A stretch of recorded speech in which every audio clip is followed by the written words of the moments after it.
and we're live. Big brother up there.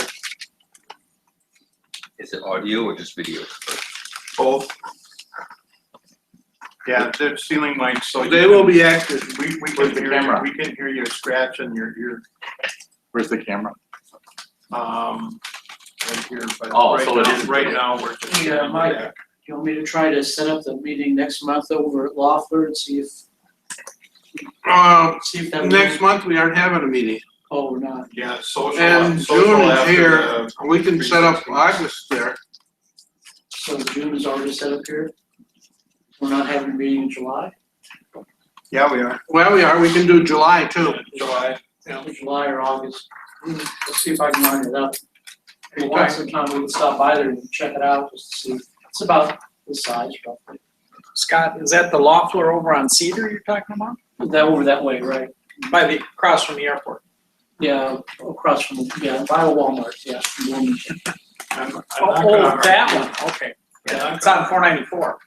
argue Yeah, it's on 494 with south. Location South choices of the that highway. was against, because I. But like I say, right now, we're Oh. nothing next month. Well, we got, That doesn't stand you. but the annual meeting is here. Figured we wouldn't change that. So the annual meeting And for here, us, it's like. And then if Except for anything forest after that, fences, we if don't you have think we anything got this fixed. Annual Retail, meeting is that's June, amazing. isn't it? What? Isn't the annual meeting June? June, yeah. That's, yeah. In other words, next month is Gear 360.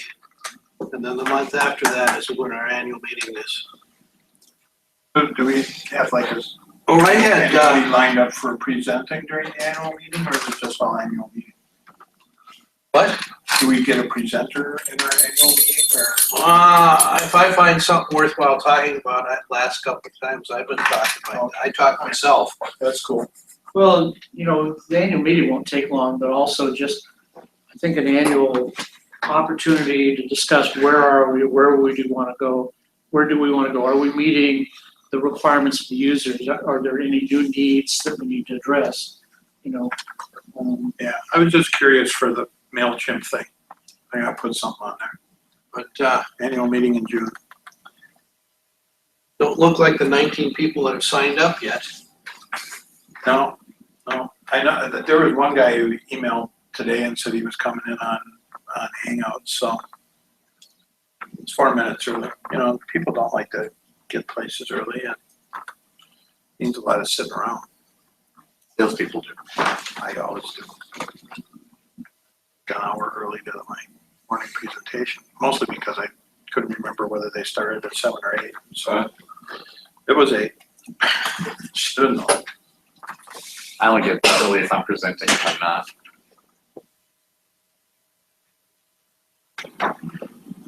Amber, sign in. That I'm usually coming from 40 miles away, and you just never know what the traffic is gonna be like either. How big is the organization? How many members do you have? Members, what, 60? What? How many members? That are actually, how many people do we have? Probably 40 total. 40, We've got about half the people that show up aren't members. There's almost 300 people on the mailing list. You know, to be a member, it's $20. To be a worker, it's free, so, you know. And I don't think we. Yeah, well, there's 20 people signed up. I was a lurker for a long time, and then it seemed like $20 wasn't enough to argue about, so. I mean, it's not like we charge an arm and a leg. That's pretty good, $20. Yeah, for a year. Well, a lot of the, like ISSA, their local chapter is $20, but you gotta, that's on National. top of the national, so you gotta pay the $85 or 85 or $95 to national, and then you get the $20 on it. I think it's, yeah, it's 85 to national, 95, because it's 115 a year. But, you know, we had 20 people sign up, so I don't know. Everybody decided to stay home and Warren Prince, huh? Yeah, they said it was him. What? Yeah, the last thing I heard was somebody in the family, the compound. They've been running news on the front page for over 2 hours. What's causing that? He's been sick for a while. Nobody's saying how they don't know. Who died? Brandon Brandon Fritz. Here? Yeah. Is he here At or in Paisley California? Park. He was up here in Champaign. Yeah, he died at Paisley Park, which I guess if you're Prince, that's where you want to have. Yeah. Sign in. They have not stopped broadcasting it on the TV No, yet, it's though. like the president of that. What's he, 50 years old? 57. Oh, that's older than I thought. I didn't think he was that old. Still, 2 months still not. shy of 58. People you wouldn't think about are doing nothing but talk about it. Like, Rod's Logic, Joe Suchere is talking about how great a guitar he was. Really? And they played, Playing his when music he on the did bumper his, video. George Harrison's induction to the Hall of Fame, they played his solo from My Guitar Softly Sleeps. And I mean, I gotta say, that guy could play a guitar. He played just about anything. Very talented. Very talented.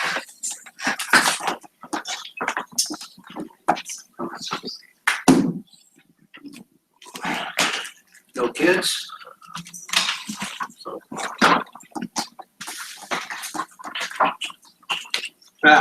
There's water and cookies and chips, cake stuff.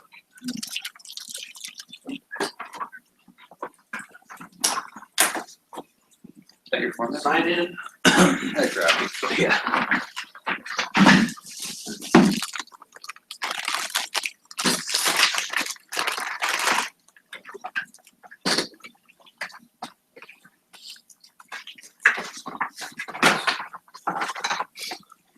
Couple minutes, we'll get going. I don't think we're gonna let.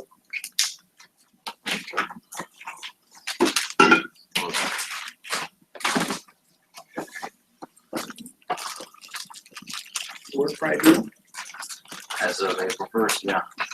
for Mark or For the month. for Stan? I worked at AT&T previously on our business unit got sold off to AT&T. So I don't actually. Do you have, Mark or Stan runs the security consultant branch. I don't know if Mike wants to use it, he just wants to tell me when now. Okay, does he need my help? I don't know. You don't know. Okay. No, I do, He's an IBM, he's not gonna tell me. Are you looking for the, IBM with you. Well, let's see, big like 60?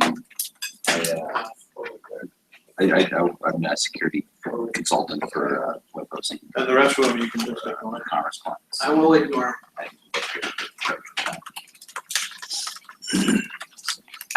I just drove down to Target's marketplace. Yeah, Brooklyn Park.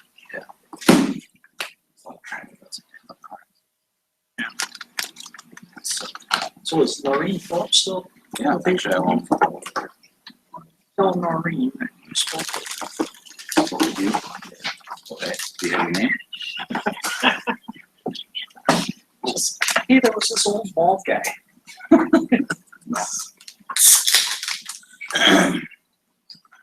Okay, I think we will get started. For copy. Just text her. It's 3:00 and, later, people come late, they come late, so, let's get started with the meeting.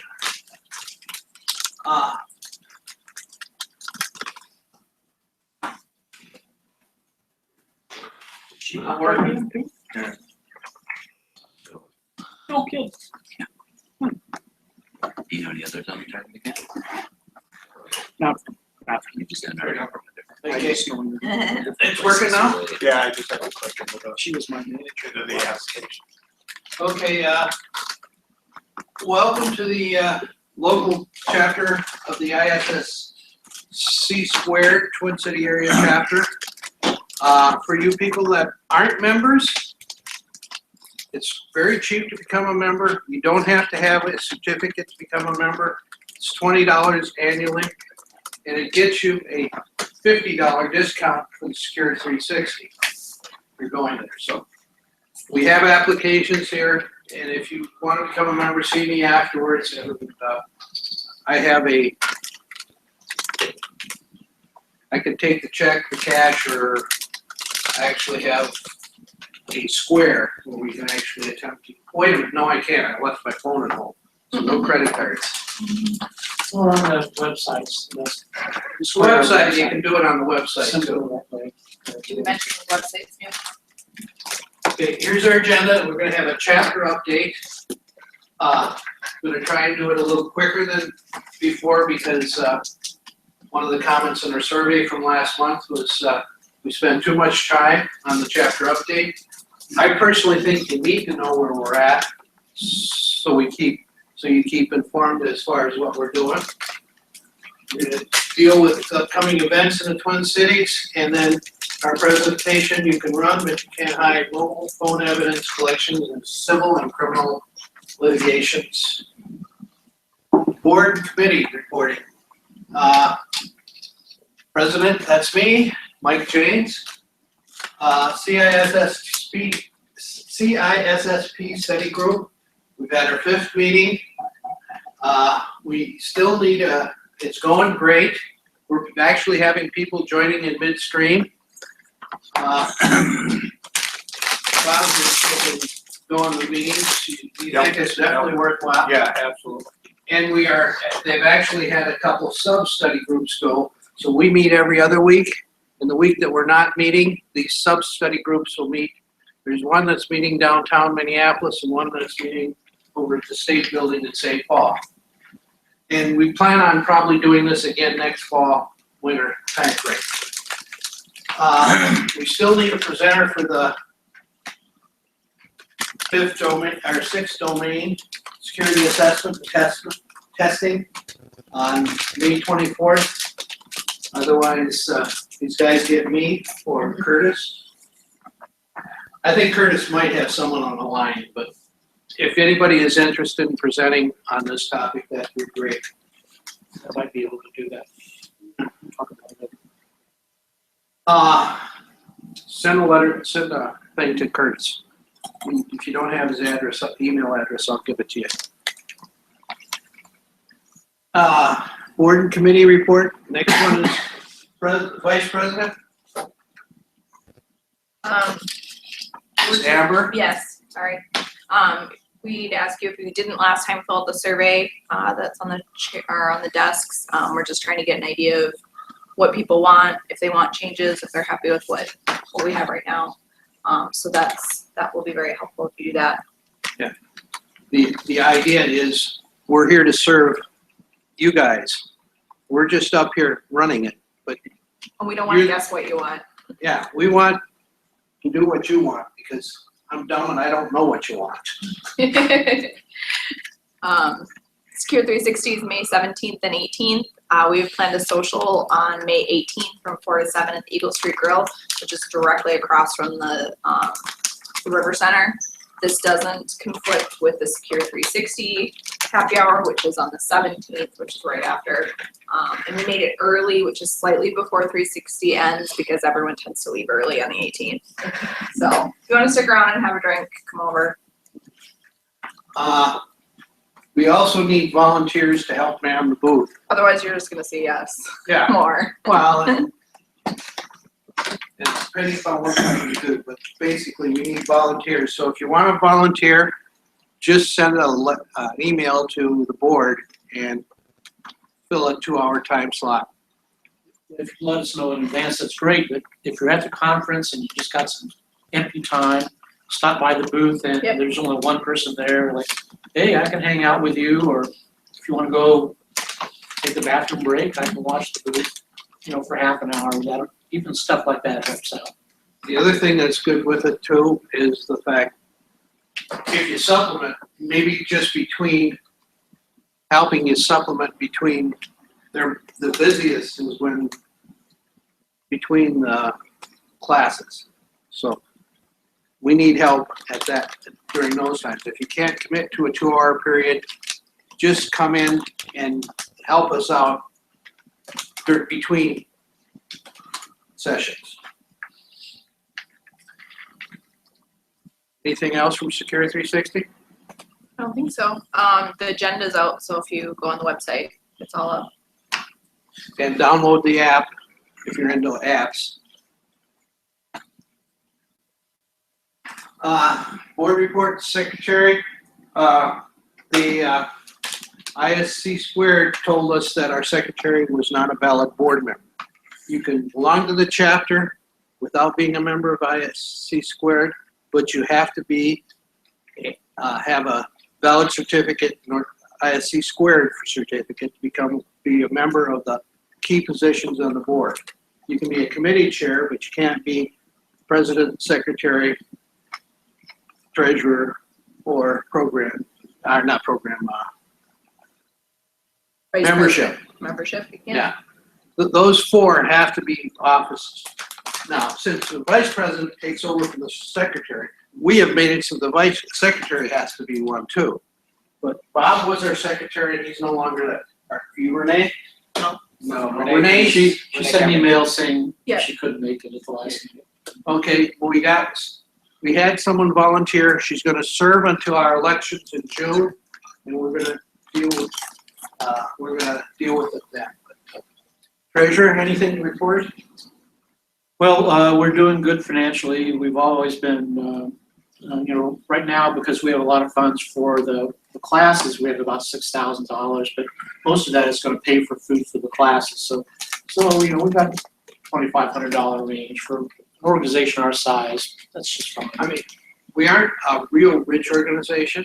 That's why if you're here, it'd be nice if you joined. The $20 does help. I mean, Well, it's what we do $20 is like dollars. the two books we're gonna give away at Secure 360, Yeah. those come from our funds. Yeah. We help promote. Yeah, we're gonna be giving away the CISSP study guide again at our booth. So stop by at least and put a name in. Membership I know isn't here. I think our paid membership, we've had like 76 people that have been members, and either through people forgetting that it's an annual thing or what, we're only at about 34, 35 people right now. Right. So, We have a lot of more people who participate, they just haven't renewed. so that'd be great. Mike, we don't have a very good way to notify people when their Not right now. membership expires. It's kind of on the honor It's system. not sending out Yeah, I'm a Well, little hazy when I do The that. problem with the honor system is I can't remember when I paid, so I can't remember when it expires. I remember when mine expires. Expires at the annual meeting, because that's, you have to be a member to be a member of the board. My point I is, pay mine too. we run-of-the-mill members, it's difficult to remember when it expires. If we had some kind of a notification, that would be a good thing. We're trying to get that. Like I say, that's, getting some of that stuff together is not always easy. And getting a proactive approach to sending out your annual dues are due, please play. Here's the link to Square. That'd be great. But we'll bring that up at the next Yep. meeting. We'll ask Eric how hard that would be to do, or if he needs help to do it. And you could spread that with the secretary or with some other officer to send out once a month, send out reminders. Okay. Bob, communications chair. Bob is now our communications chair. Hi, Bob. And I know we had a request. The new website is live. Thanks, Scott, for getting it launched. And I've been monkeying around with it. I am open to suggestion. There are some membership management modules for WordPress that you can plug onto something like this and take care of that thing we talked about. But everybody's got to be comfortable with having their membership information in a really, really secure database. There's So, As secure as WordPress gets. well, actually, the database isn't hosted by the website. It's hosted by the plugin service provider. And they're really, really secure. But how secure is secure? Who knows? Right now, what it's you Eric's got, house, what the information we have, Information, what that's possibly a problem? Well, we would never keep a credit card information Well, we don't in the take, database. Yeah, we don't keep credit card Yeah. information, Yeah. that's Square gets the information, I you just get the I money. understand that. My point is, your name's in there, your email's in there, the date of membership is in there, and your CISSP number. What could possibly be a problem? Yeah, that's all For some probably people, on your though, LinkedIn that's too much. account already, right? It's all out there somewhere. It's perceptions of privacy. Some people just having their home address is beyond what they're comfortable with. Well, I think having a home address, right now, I think the home address is on, the way we keep your home address is these sheets are, Eric has these Eric has sheets. a physical copy. The only thing that's in the database that's on there is your, is the basic email address, first 3 digits your first name, the first 3 digits your last name, in the and city. your I think your city. CISSP number if you have one. So we should look into that, maybe do Yeah. a proof Yeah. of concept. I Between can us show and you, Shores. I can show you. I mean, we don't need to take time now, but Yeah. I've actually got another website for a different organization that's using it. You can go take a look. It's simple, easy to do. I've been playing with it for about 2 years. It seems to be really, really secure, so. If we have volunteers who want to help Bob with having edit access to the WordPress, just to add information about security events in the local area, stuff like that, we would be glad to Show them the let you do that. Yeah, well, the calendar right now is right here. And if you hover over the, It's not up on the I can't screen. see it. oh, I'm sorry. The calendar is right here, and if you hover on the link, it tells you what's there. I think if you what's that? click on the link, it doesn't go anywhere yet, but I'm looking for a different calendar Go app. on the This was- events, go to events. Go at the to top. the events. There's also Simple. a link to a widely published, this one here, Yeah, that has a lot of different national events on it. and what we're gonna do is we're gonna put this calendar alone on this page, and we're gonna do local events on another way. A better calendar. Because there are than the one people we that got use there. this national event calendar when they go on the road. So that's why we decided to keep 2 calendars. Then we've got this this is basically the blogging section. We haven't done anything with it yet, but this is where you could have like contributor access. If you wanted to be able to throw something up here, we can grant that easily enough. I read your posts, though, they were very interesting. Yeah, this is like, well, hello world, we all know where that came from, and that one WordPress generates when you create the website. And the other one, I'm assuming Scott must have done, but, I'll get those cleaned up. Yeah, and put something I made that meaningful one, in that's Okay, good. profound. Something from? It's like a Zen koan, Okay, that's communications, Hang on, let me click here. There you go. board committee, education. You wanna make a comment about? Put something in there. Bob, do you have that slide? I do. Hey, you're gonna throw up a slide there. As education chair, kind of 2 directions that goes. We do try to draw as many people here to participate in the education that goes on in these meetings or the CISSP study group. But many of us can also play the role of educator outside these meetings. We've got people in the professional world that we interact with, opportunities there. But I wanted to highlight a couple of things that are going on in the secondary and post-secondary education systems. First of all, Cyber Patriot. I talked about this a little bit last fall. They've gone through their first, or sorry, their 8th full competition, but the finals were just last week. The national champions in the open division for high school and scout troops and groups like that entered the open division as well. The team Sudu from Lee Summit, Missouri, national champions in that category. They have an all-service division, which is for junior ROTC, Civil Air Patrol, groups like that that are affiliated with the armed services. And middle schoolers can also participate in that. National champions from San Diego, California. One thing I see on this that's maybe wrong with this is that there's nobody who placed from Minnesota. Nobody. I looked at all the finalists who went to the, I think it was in Maryland, where the finals competition was. No Minnesota teams whatsoever. So I see an opportunity there. You can become a tactical mentor I've got some information with me here in my bag, volunteer information. You sign up on their site.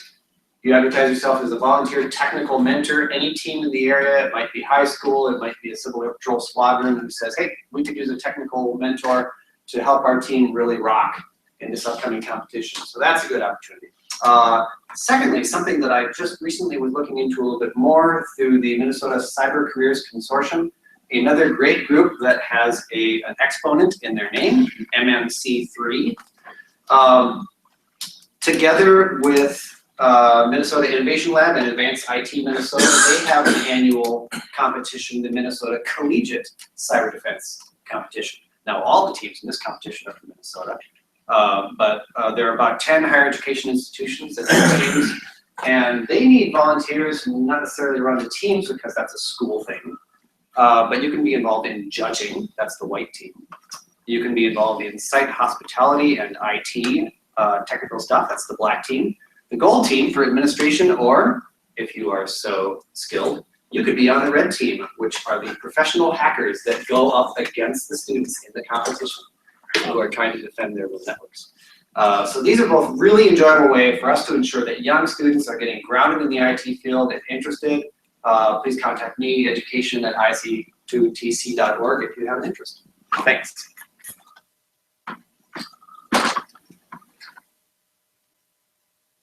Okay, we need 2 committee chairs that are 3 actually, but the last one, I don't know how critical the last one is, because we're starting to find some other direction to go. I like this area myself, but where we originally started off was closer to the airport, so going back closer to the airport might be a good thing for everybody, and might get us better. But we need someone to deal with sponsorship. As you can see with Scott, we don't have to run on a large budget. Next month's Happy hour. it's gonna cost us a bit of money, and that's where most of our money goes, is for that, and for a little food. This is like $20 worth of food. It's not like we're spending a whole lot of money, but joining, if we get sponsorship, we can actually, when we go to these events, the sponsorship pays for the food and the drink. Usually what we do is buy hors d'oeuvres and maybe drinks, but usually it's just hors d'oeuvres. Speaker, a lot of us have been bumping around back and forth. Finding speakers is tough. If we could have someone that would deal with this and basically go out and find speakers for us, it would be great. All these jobs are like 1 or 2 hours a month at maximum. It's not like you're gonna be spending all your life doing anything. So going on to the speakership is great. Mike, quick question. I don't know if we have anybody online right now, but I've been trying to get a sense if there are people who would come to the meetings from outside this area. Maybe there are people who drove here from outside the southwest suburbs. Just a show of hands, are you guys already driving a long way to get here? Fair. It's a little over 20 miles, it's not long. From where? Good deal. Sorry, locations? Yeah, 45 miles. Stillwater. From Stillwater. Okay, Stillwater. I would love something closer to the airport would be wonderful. Yeah. I mean, Maple Grove. Okay, not too far. okay, because Brooklyn Center and We tried Century Brooklyn- College up in White Bear Lake are both viable options for us. Brooklyn Center, we tried Brooklyn Center, we had like 5 people show up for the meeting. I think part of it is, I think keeping it in the Bloomington area is a good idea, but moving it east would be really nice for people. I mean, we're gonna try it east, we've got Loeffler as a possible location, we're gonna try a couple meetings this summer at Loeffler and see how it goes. Didn't we I think. go to Amdahl? What? Not Amdahl. We went to Cisco Yeah, we're in Cisco, which is when we that first started. direction, right across from the airport. And we got a good turnout still. Yeah. So, I mean, that's where we're looking at. I mean, so if anybody'd be willing to volunteer for these opportunities, I would be great. You would help us out. Especially speaker. If you know a lot of vendors, or if you participate in a lot of other security organizations, just asking somebody if they give a talk about, there's the 8 domains that we talk about, any of those domains, physical security, network security, any of those things, just to give a brief talk. And vendors, we could get SonicWall or WatchGuard or some other area.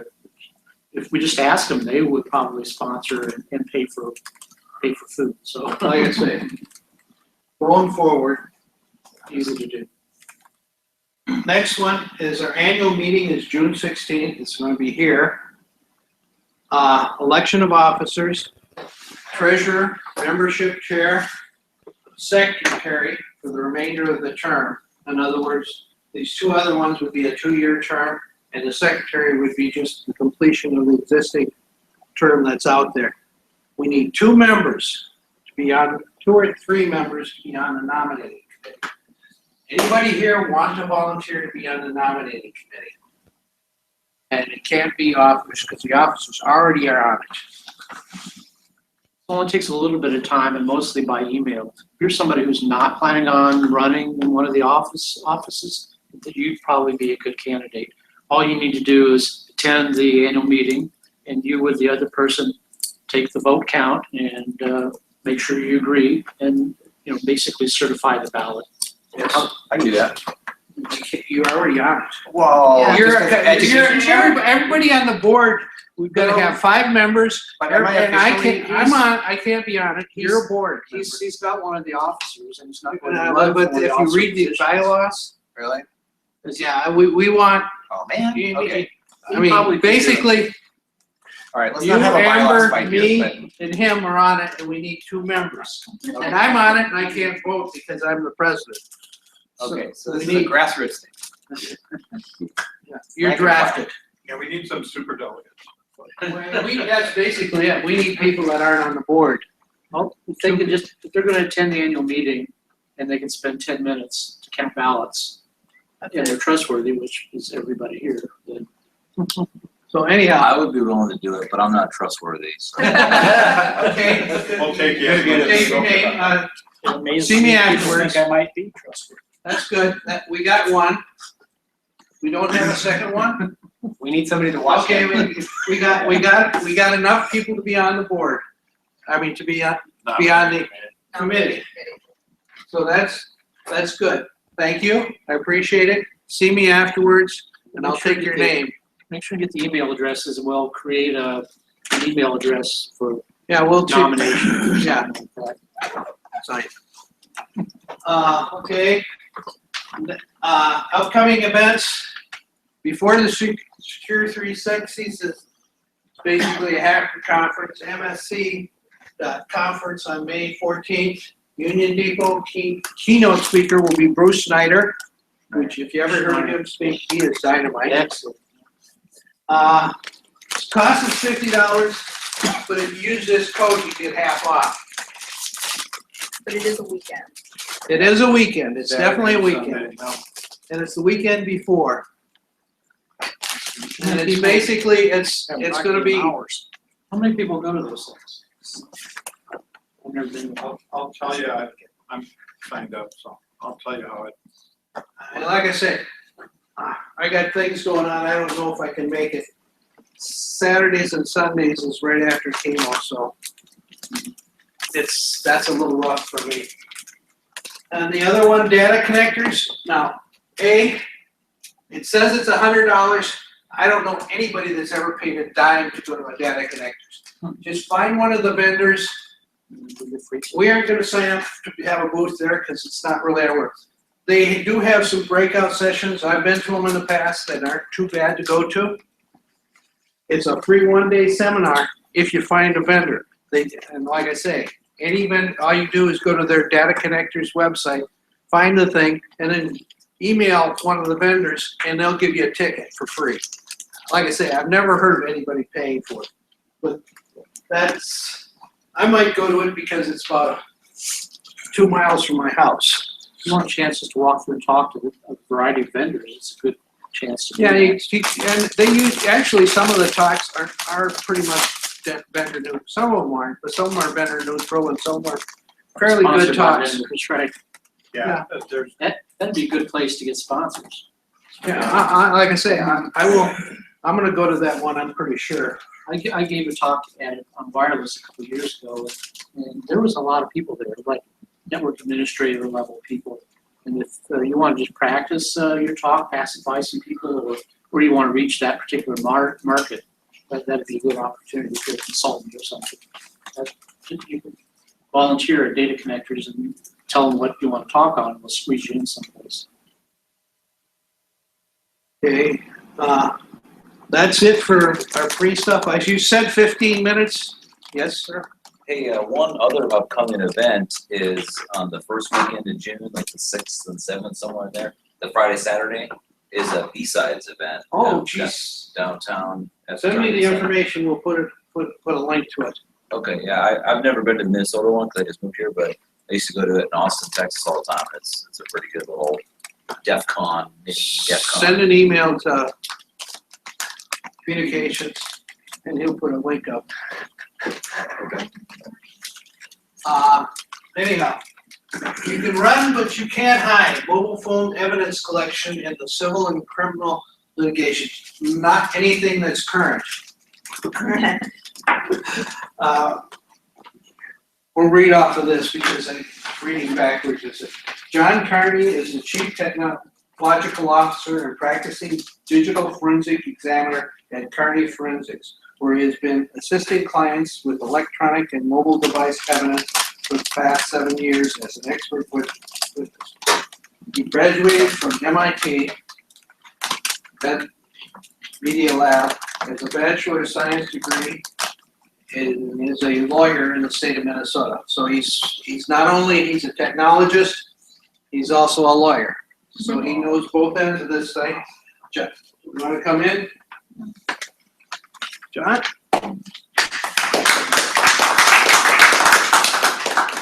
Thank you. Appreciate the opportunity to talk to you all this afternoon.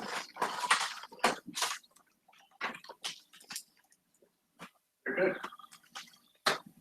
I wanted to chat with you about mobile device forensics, which is the recovery of evidence for use in legal cases.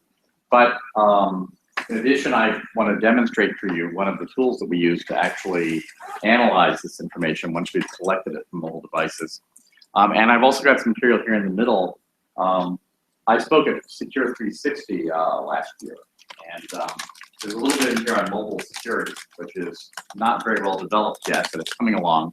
And I've got a few interesting points there that might be of interest as well. So I'm gonna basically go through some basic digital forensics around mobile, look at mobile security a little bit, and then do a demo at the end. Especially the demo is kind of at the end because we have to do a little equipment change.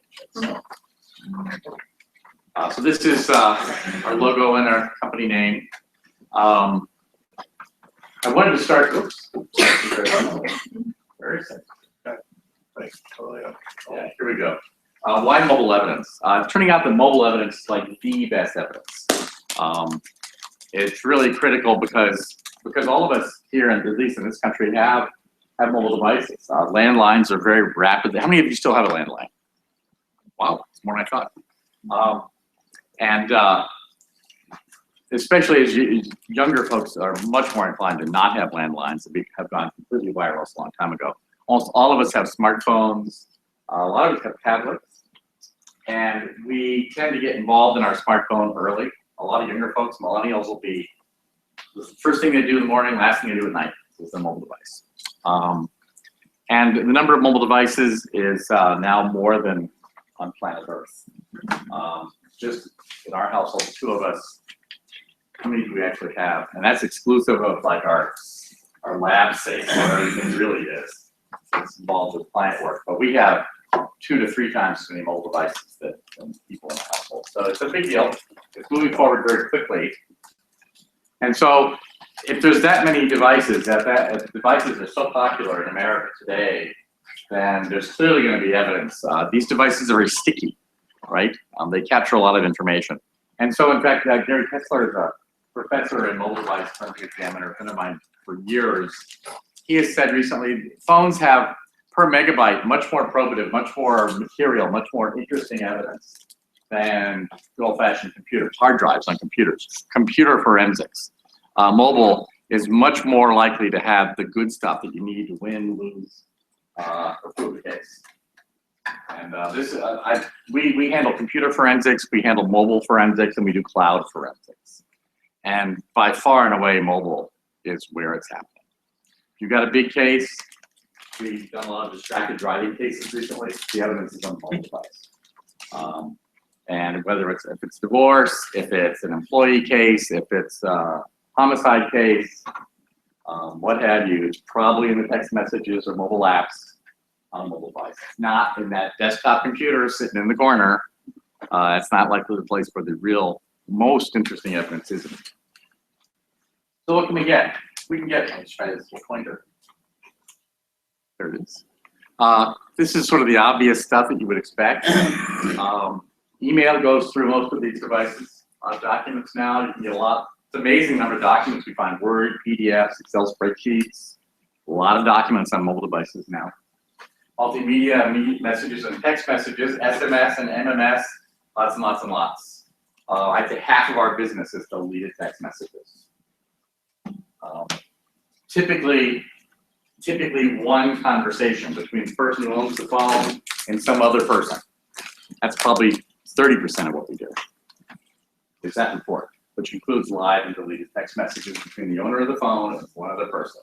And you give that to a lawyer and they're happy and they pay their invoice like that. We do a lot of instant messaging and chat. What else do we do? Voicemail. Turns out you can get voicemail. Used to be voicemail was a really hard thing to do, right? Verizon's enterprise messaging server in Kansas City. If you're a lawyer, how do you get that? But it turns out with both iPhones and Android phones, when the meeting's done, you check those 3 voice messages that came in while you were in the meeting. They get copied down to flash memory on these things. And then you may delete it later. You may delete it almost immediately, but it's still there. We can harvest the AMR files from the mobile device or the voice messages. So nobody goes and does subpoenas to Verizon and T-Mobile anymore. We just pull the AMR files off of flash memory, both live and deleted, and then we play them in court, nice and loud. And lawyers love that. In practice, do people ever turn that off so that Turn it off. the feature on the phone that makes your voicemails copy down onto your phone? I don't know how to do that. Okay. It's probably possible, but it's certainly not by default. I don't think, I'm pretty much an expert on Android settings and iOS settings for multiple revs, and I don't know of any way to turn that off. So that's a cool one. Photo and video, and of course photos are cool because of something called EXIF, E-X-I-F, which is the EXIF block inside of the photos. Photo and video on a mobile phone, the EXIF block is there. And the EXIF block has nothing to do with the pixels or the bitmap of the photographic evidence. It's all the other interesting, what we call metadata, right? Foundational metadata for a lawyer. So we get date and time stamp for that photograph, that JPEG. And we get the latitude and longitude. So we get the whole GPS readout in every photograph and every video you take with your Android or your iPhone or your Windows phone. That you can turn off. Yeah. Yes, that you And can. you better. But almost no one does. Although, if you look at a phone, there's actually lots of different location and GPS services, and you may think you're turning that off when you may not be actually. Google location services, for instance, is not the same thing as turning off the GPS embedding in a JPEG photograph.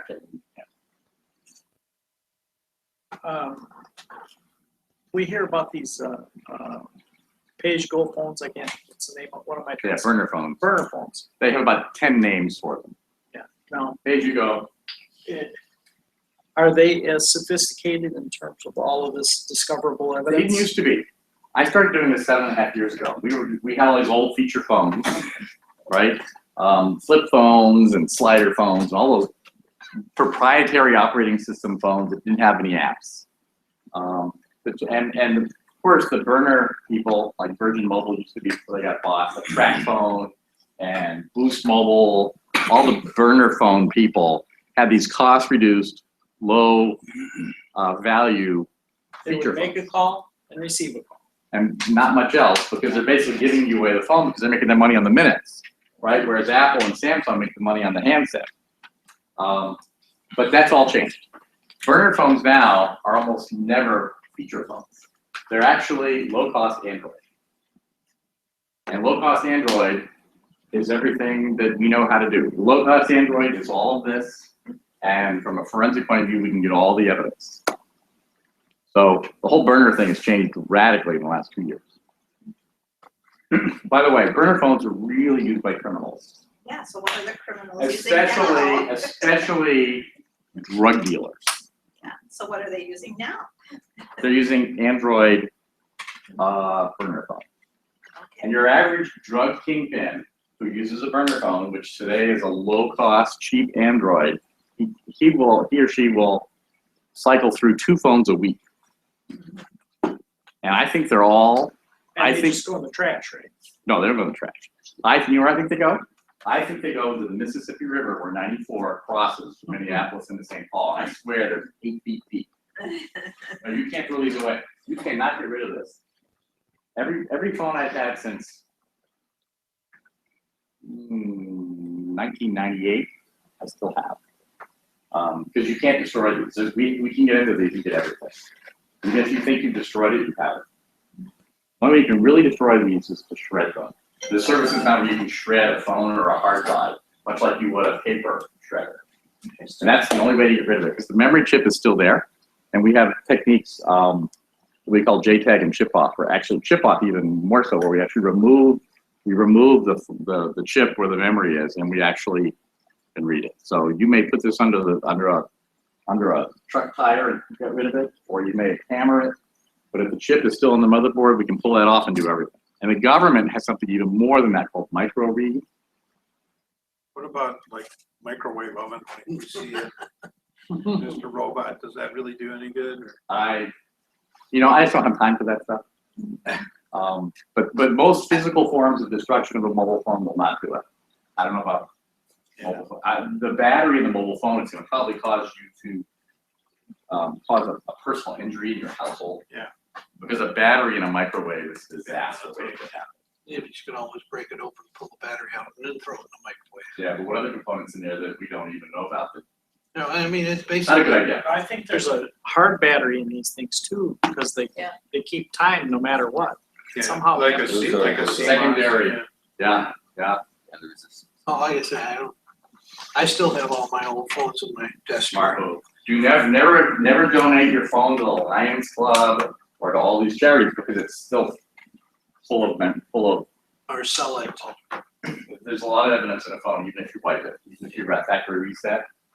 There's a lot of things I can tell you about security, but anyway, so Please do. I probably will. Web browsing and history, of course, is all there. All the browser artifacts that you would have seen in Chrome or Internet Explorer or Firefox on your desktop PC, all that cool browser stuff you know about, it's in all of the browsers on your mobile device.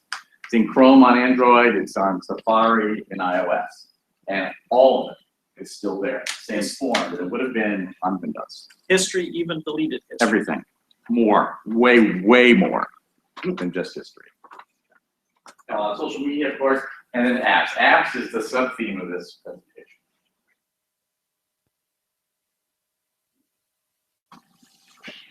And we care about metadata. For lawyers, metadata is the foundation, right? It's the data about the data, and the metadata is a big deal. And we actually have categories of metadata, which we can get all of this as well. And it's essential to get this, because if you can't get this stuff to convince the court that the evidence is what it purports to be, then you can't get this stuff into the case, into the record, the legal record for the case. That's all the jury can see, all the trier of fact can see. I can't get all this cool stuff, which will decide the decision. If I can't prove that all of that stuff is what it purports to be, followed by all of this. So we really have to get all the information about the device, all of the identifiers, the software, and all of the sort of time information, date information. the tools that we use to examine or recover the information to make it available for the court, and then everything about the case, and then lastly, everything about the content. So we get hash codes, MD5 and SHA-1 on everything. We look for date and timestamps on everything. We have date and timestamps for the second now on all of the content inside the phone. Back in the old feature phone days, 8, 9, 10 years ago, you didn't get date and timestamps for a lot of things, but today you do. We can also get geotags, right? Geolocation information from the satellite navigation systems. We're starting to get more and more and more of the various artifacts in mobile devices tagged with latitude, longitude, elevation, velocity. GPS gives you all 4 of those. So it, Plus the best date and timestamp known to man. so it knows whether you're driving or not. Now that's an inference. If it's velocity, well, If you're on a bike, you, a bike is typically 15 to 20 miles per hour. you could be a passenger also. Oh, I said driving, you could it's be a all- passenger. It's all, we would say, we lawyers would say it's all colorable. The inference is the key thing. But anyway, we get all this stuff. And so we can get a good date and timestamp for everything, but the geotags are still relatively sparse, but more as the years march along, as we get new releases of Android and new releases of iOS, more and more things are starting to be tagged with geocodes. Now you should ask me, so what is tagged and what isn't tagged? Right, if we go back to this. But what's tagged with geocodes and what isn't? Everything. Graphs. Everything here is tagged with a date and timestamp. Very little of this list is tagged with a latitude, longitude, GPS track point. Probably Photographs.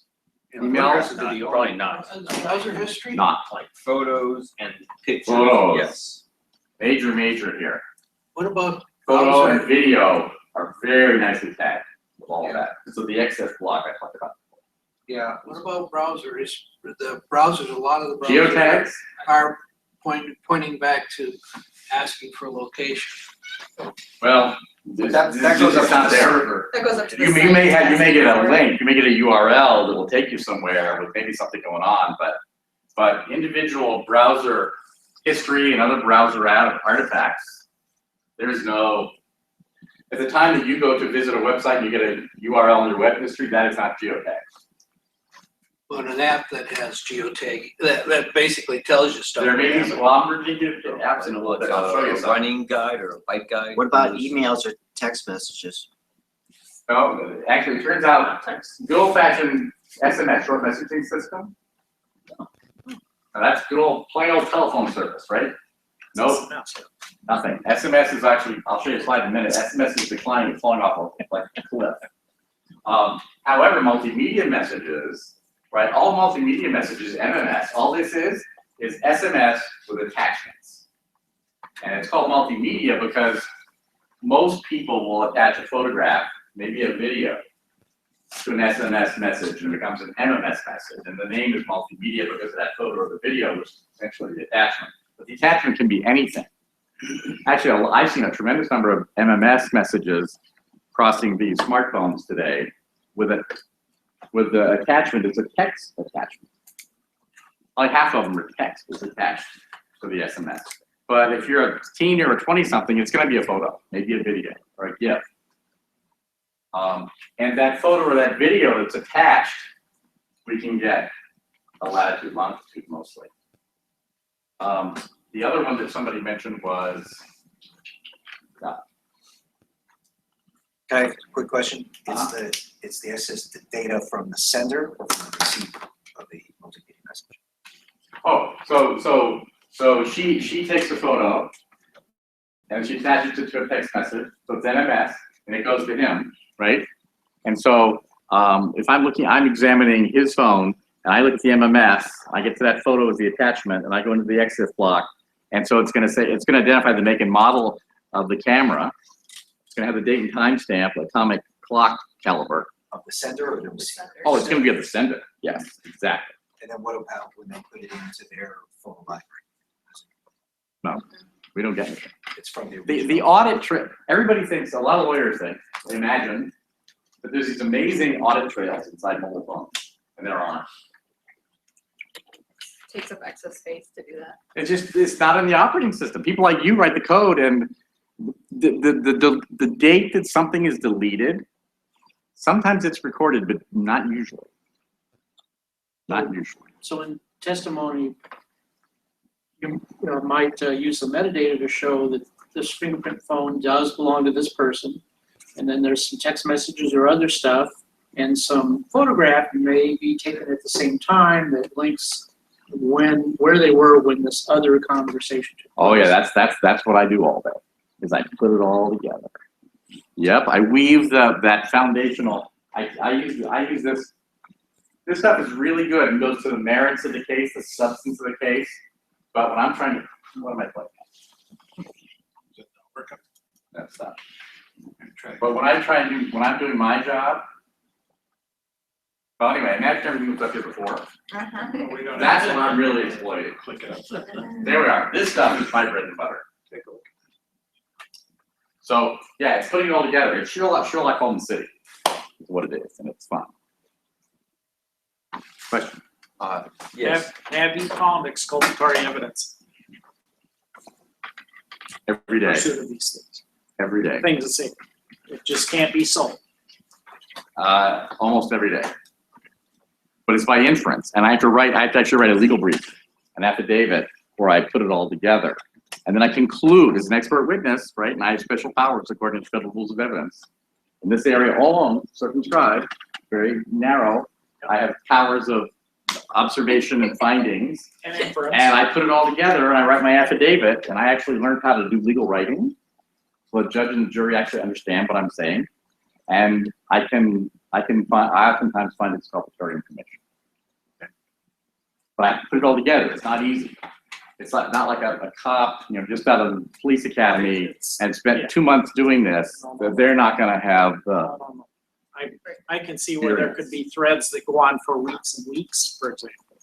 For longer than that. Or you need 3 phones to put it all together. 3 devices and a computer and a cloud account, and you stitch it all together and you pick out just what matters. And you got to get rid of 99% of it because it's just confusing. Yeah. So It has yeah. no relevance to what you're doing. Your relevance is like waste in legal cases, and it's confusing, and it's got to be very simple and clear because you're dealing with lawyers, and judges are lawyers, and jury members, and by and large, it's rarely somebody like you shows up on a jury. It's usually just regular people. They don't want people like us on juries. No, you're going to get tossed off a lot. The point of the matter is it's got to be very simple and stitch it all together. And yes, oftentimes it's exculpatory. I do a lot of defense work, and it's sort of exculpatory is kind of what I'm doing. I'm looking for the alibi. I appreciate the fact that you have access points on there. Which access points from Wi-Fi logins to Oh, show yes. where they've been from Wi-Fi connections. And that's one of the areas where we do get latitude, longitude. So every time you use an access point, that access point is recorded both in the logs of your phone and in the list of access points that you've used before. You could delete it again. And they're But you're walking around and your phone is always saying hello and trying to connect to the same Okay. access- Using Wi-Fi this access person's watch, points. using Yeah, the the access points have logs too. Sure, yeah. Wow. Well, so the reliable things for me, from the standpoint of getting Wi-Fi, is photographs and videos, access stuff. Occasionally, an audio file will also have an access block. So we may get an audio recording with it, but definitely the photo video. And the other one you don't see on the list here, but the Wi-Fi access points. Oftentimes we'll have a GPS coordinate. And then the other one is, in this area, I remember what I was going to say before here, actually it's categorized with most of the tools that I use as instant messaging of chat, but really it's a text message. And that is iPhone to iPhone, right? iMessages from iPhone to iPhone. So text messages, SMS and MMS, they go through Verizon and T-Mobile and Sprint and what have you. But iMessages go through Apple servers in Cupertino or wherever Apple has them. And so they never see the service provider. And because of Apple adding value all the time, their iMessages actually now in iOS 9 do track GPS. But that's Apple to Apple only. So if you're doing Android to Android or Windows Phone to Android or Android to iPhone or Windows Phone to iPhone, it's gonna be SMS, MMS, plain old telephone service with Verizon. But if it's an iPhone 6 to an iPhone 5, it's gonna be an iMessage, and it's gonna have lots of value-added goodies, including read receipts. Read receipts have helped me a lot. Yeah, but they have. Do you ever get into a situation where you have the defense hired you and the prosecution hired someone else, and your findings, Battle of the experts. battle of the experts, that your findings are different? Oh, yeah. Because you're telling a story, so you can really kind of make it be whatever you want it to be. That's And I do my the fun homework. part, yeah. And the problem with I do work for the prosecution too. Well, and I am unbiased, and I have a whole thing about bias, but the point of the matter is I will generally work harder and longer, and I have more experience. I have the legal overlay, so I'll put together a better argument. Because I'll look a little bit more broadly, and I'll stitch it together, and I'll put it into legal parlance that judges and lawyers and even prosecutors actually understand. So sometimes a prosecutor will either do a plea bargain or dismiss the case because they got what I would say. Sometimes a geek will be trying to say something, but they'll actually say the exact opposite, and the judge interprets exactly the opposite of what the geek was trying to say. Whereas since I spent those 4 years in law school and I took the bar, which was really hard, and I go to all these CLEs and teach all these continuing legal education for lawyers, I actually get the legal world. So I actually use all their terms of art, and I think like they think, and I can express it in a way that they get it quickly and easily. And it helps when you testify too. So, yeah, it's a battle. Every time it's a battle. So let's move on. Metadata. Okay, apps are nuggets of magic. This was said by a guy named Bart Deckrum. He was the CEO of a mobile app company called Calculus. And you know why he called it nuggets of magic? Because he got bought by Disney. And so his company writes all the mobile apps for Disney. So he calls apps nuggets of magic. And I like the quote. But they are magic because we spend 87% of our time that we spend on these things, we're in apps. It's all about the apps. And that's the biggest revolution we've had since 2008 when we all had a flip phone. 2015, 2016 today, where we're spending 87% of our time in the apps. So it's all about the apps. Right? 30 apps per person on the planet every year. That's a lot. When I spoke at Secure 360 last year on this topic, it was 10 apps for every man, woman, child on the planet per year. Now it's 30. Must be slacking. You're slacking. no, I just got a new phone and there's 15 or 16 apps that just came with it. Yeah, bloatware. And then you get serious about putting all your apps back on there that you like. And I get to 30 pretty easy, I think. Oh, easily. So earlier you were talking about text messages. Well, I was gonna say, have you teenagers these days? They don't text. I have a 13-year-old All right, daughter. you set me up. I got a whole thing on it. We're gonna get there. Fine. Okay, so when I started with this, it was less than 1 million apps on Apple's App Store. It's over 1.5 now. Million individual different, quantitatively different apps on the App Store. Over 1.6 on Google Play. And this isn't all the other random Android stores, like Amazon's and the other dozen app stores for Android. This is just Google Play, 1.6 million. Add them together, over 3 million apps. And then I talk about dark apps. And a lot of you people are corporate. There's apps that your corporations are writing that never get onto the App Store or onto Google Play, right? I like to sideload them all the time. Yeah, there's lots of apps, and we don't know how many dark apps are out there. We have no idea. So apps in the enterprise, 74% allow bring your own device, right, to work. So you bring the iPad to work and use it. For the millennial 25-year-old who brings his or her iPhone, even though they're not supposed to, it's against policy, it's Target, right? Target doesn't have BYOD, but they do anyway. 74% are doing it, which drives CIOs nuts, right? Business apps are 3 times more likely to leak login credentials than other apps. 25% of apps have at least one huge high-risk security flaw. There's a whole bucket to choose from, by the way. 35% of data sent by mobile devices is not encrypted. These things are very unsafe.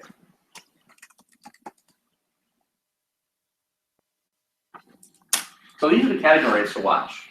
I put them into families because they're easier to think about in families. We're going to talk about some of these different families. But the mobile messaging apps are the ones that you were talking about. We're going to talk about the mobile messaging apps. Because SMS and MMS are going away with dodo bird. Payment apps are major up and coming. Personal navigation, but there's GPS in a lot more places than Google Maps.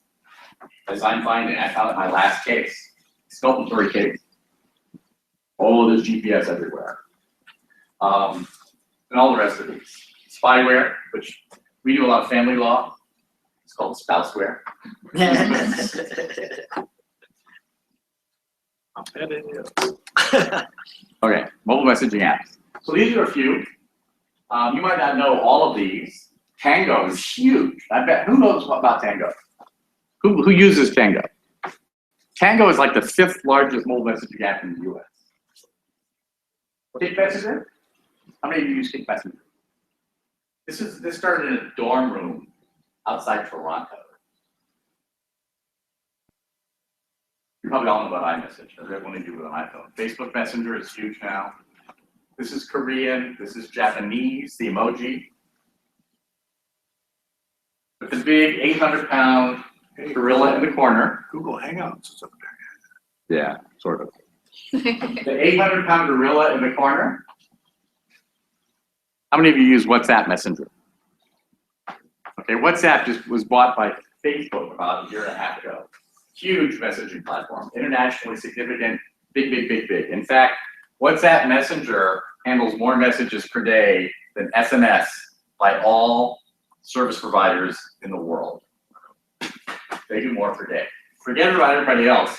WhatsApp does more than all the cell phone service providers with SMS and MMS, and has for years. This is the graph with SMS, short messaging system, good old-fashioned garden variety text messaging.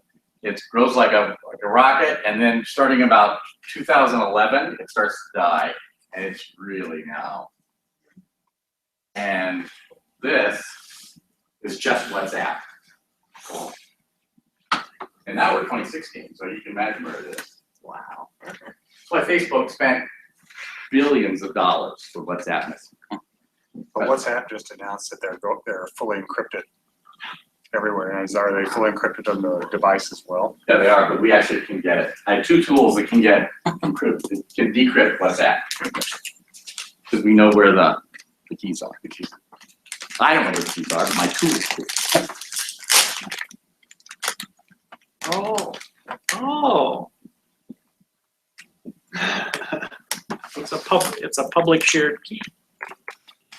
So I call these text message killers, or SMS killers, because that's what these mobile messaging apps are. People just don't use them anymore. People don't use SMS as much. They don't go through Verizon's old servers, they go through internet and app servers. Yeah, Cupertino, Apple, but Kick Messenger, all these were going through the server in the dorm room outside in the suburbs of Toronto. This is used by terrorists, by the way. Kick Messenger is sort of dirty. Lots of young people use Kick, and terrorists use Kick. We have great tools to get Kick Message. And there's a little bit of encryption not going on here, but we have great tools for Kick. The reason they're popular is they're free from costs and quotas. These apps are all free, and back in the day, there were quotas that certain countries had. Like, here we are, India. India, there was a period of time, I don't know what it was, 2009, 2010, something like that. Every person, every citizen of India could send only 5 SMS text messages a day. Imagine you're a 15-year-old girl. 15-year-old girls, and I know about because I get a lot of phones from 15-year-old girls. Thousands of text messages a day. Thousands. Beyond comprehension. And you can't get away with it. So you don't do text messaging anymore. You go to an app that you can send thousands a day, no big deal, easy. Plus all your friends are on anyway because they can do group messaging and emojis, all the value-added features, which I think is the last, yes, special and unique features. Plus multi-platform. Used to be in the days, BlackBerry Messenger only worked from BlackBerry to BlackBerry, right? Not anymore, this has gone multi-platform, but all the other third-party apps are multi-platform. That's a sidetrack, but where do they get the money to run all these big servers? Is it advertising just like Facebook? The advertising and value-added services, and they'll have a free version, but they'll have the value-added version, which you pay $2 for. Yeah, they have business models. They're all making money, most of them are. Okay, this is the category, these are relatively new. These are enterprise mobility mobile messaging apps. These are the corporate, these are the corporate, She's enterprise lightweight. this is the big brother to WhatsApp and the big brother to Kik. And the one that a lot of Fortune 500 companies are adopting Slack. How many of you work for companies that have Slack? How many of you have Quick? A lot of Fortune 500 companies are adopting Yammer because this is a kind of a Microsoft base. Yeah. It's a .NET enterprise mobility mobile messaging app on .NET. So a lot of Microsoft shops will be using Yammer. I've actually worked on some big Fortune 500s where Yammer is in there. Two big IT enterprise partnerships, Microsoft and Yammer Enterprise. Anyway, so Outlook is a great place to look for evidence. This is the new place to look for evidence. Corporate evidence. Skype for business. Yeah. Well, Skype's good. I have great tools for Skype. It's not there though. Was my point. It's not I'll add that it. well adopted. It was on my other one. Oh, okay. Yeah. So this should. That's This is Skype. consumer. Yeah, Skype for business is different. Yeah, well, it's because Microsoft bought it, right? So it Yeah. does belong here. I Yeah, agree. yeah. But this is another category. Tiger text is, which industry vertical do you think has gone nuts about tiger text? Is it encrypted? Super good, super private, super encrypted, super good. So therefore, who would go after that? Manufacturing, finance, government, or Medical? healthcare? Oh, HIPAA. HIPAA is similar. I'll show you the slide in a few minutes about HIPAA. HIPAA is scared the bejesus out of anybody concerned with security. And they all have gone to Tiger Text. It's really hard to get into Tiger Text. We can get, with the encryption, we can get into WhatsApp, we can get into Kik. Tiger Text, not so much. They designed it right. Hmm? They designed it right. so far. And it has nothing to do with Tiger Woods. This is one of my favorite. These are what I call expiration or retention. This is the one where you send the message and you can say how long it's going to live, and then it goes plump, right? And then what everybody thinks about, this was originally Tiger Text thing to fame, but now they're just like hardened. But everybody thinks of the kids with Snapchat, right? The message, it's always pictorial, right? So it's a picture on the Snapchat story, whatever you want to call it. It's there for 5 seconds and it's gone, right? This is the one that has a reputation for sexting. You know, I swear there's as many parents on Snapchat as there are girls and boys in high school. And by the way, the message is still there and the photo is still there after the 5 second retention. But anyway, this is a cool category. So is it like a deleted file? It just, Yeah, it's a deleted the file. pointer goes away and that's it? or- Yeah, but it's I mean, all that's- still there. It's all still there? Yeah. Okay.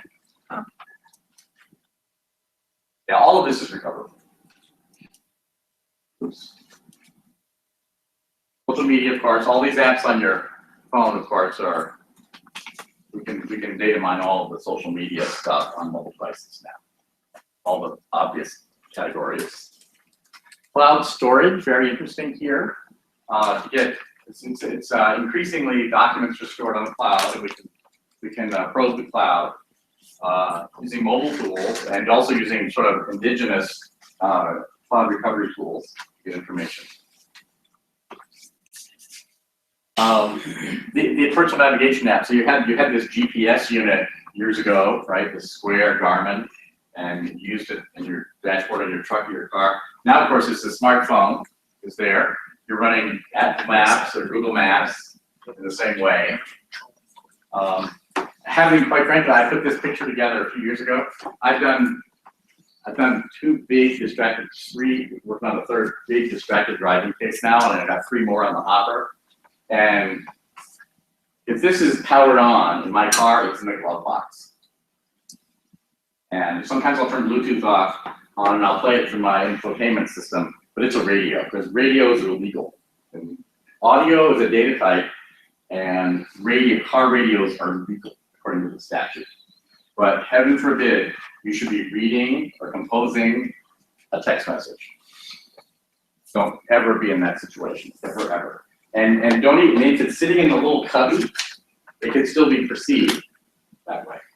So for me, this is either turned off, or it's in my glove box, or it's in my briefcase. So when you say Accessible. it's in the glove box, is the Bluetooth to the car I still can't be right? reading or composing a text message. No, but I mean, you can talk on the phone, right? You can answer a phone call. Yeah. Yeah. That's different, okay. You can talk on a phone, that's legal. I don't do it anymore.